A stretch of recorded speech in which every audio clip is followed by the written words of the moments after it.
नमस्कार शेतकरी मित्रांनो, आपलं मनापासून स्वागत। महाराष्ट्राचा इतका द्वेष का? महाराष्ट्रातला कांदा उत्पादक शेतकऱ्यांचा आक्रोश। केंद्र सरकारनं गुजरात पाठोपाठ कर्नाटकच्या कांद्यावरील निर्यात शुल्क हटवलं, पण महाराष्ट्राचं काय? शेतकऱ्यांना प्रश्न।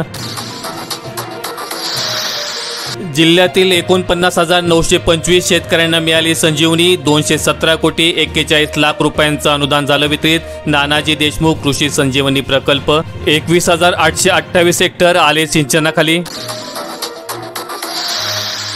दिव्यांग आत्महत्याग्रस्त शेतकरी कुटुंबांचे सर्वेक्षण। आशा आणि अंगणवाडी सेविकांचा राहणार सहभाग। पुनर्वसनास मिळणार प्रोत्साहन। 500 शेतकरी दुष्काळी अनुदानापासून वंचित। मुखेड येथील शेतकऱ्यांना संतापाची भावना। पैसे लवकर मिळण्याची होते मागणी। KYC नसल्याने जिल्ह्यात 3,000वर शेतकऱ्यांचे पैसे अडले। शेतकरी सन्मान निधी आणि नमो शेतकरी सन्मान निधी योजनेपासून वंचित।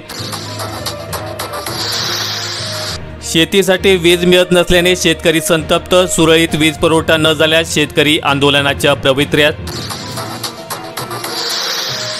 रब्बीचा पीक विमा कसा पद्धतीने वाटायचा हेच ठरेना। शेतकऱ्यांचे आधार कार्ड आणि बँक खाते मिळेनात।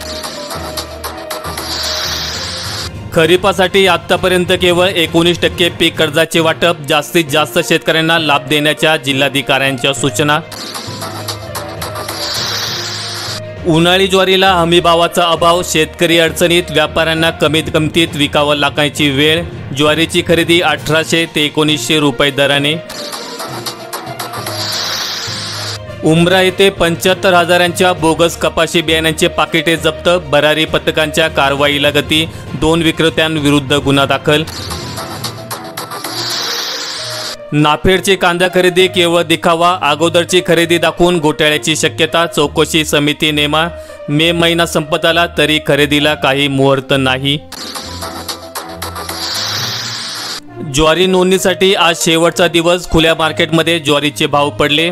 माहिती आवडल्यास व्हिडिओला लाईक करून चॅनल सबस्क्राईब करा। धन्यवाद।